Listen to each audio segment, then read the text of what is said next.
Hi guys, welcome to Story Train. This is Iris, and today I will be reading the story, If You Give a Mouse a Cookie.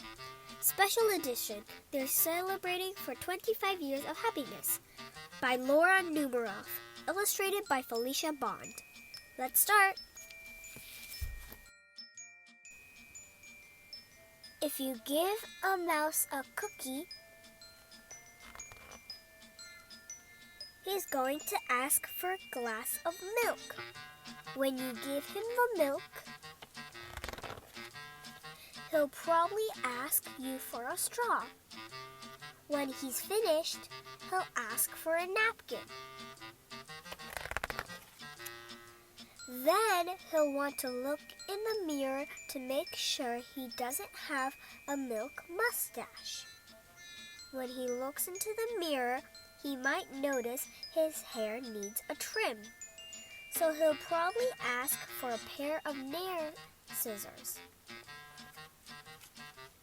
When he's finished giving himself a trim, he'll want a broom to sweep up. He'll start sweeping.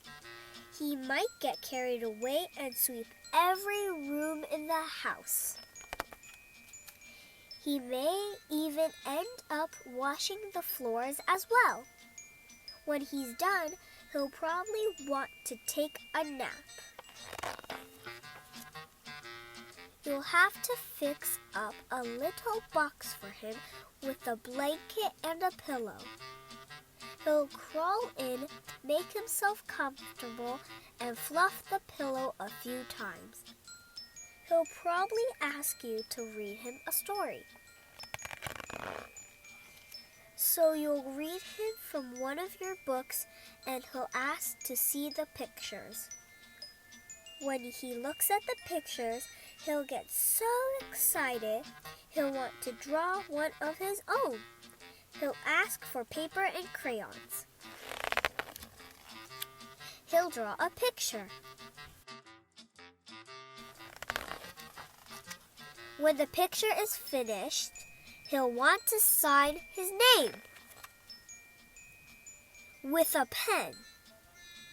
Then he'll hang up his picture on your refrigerator, which means he'll need Scotch tape. He'll hang up his drawing and stand back to look at it. Looking at the refrigerator will remind him that he's thirsty. So he'll ask for a glass of milk. And the chances if he asks for milk, he's going to want a cookie to go with it. The end. I hope you guys like this story. Stay tuned for other stories I will read. Bye!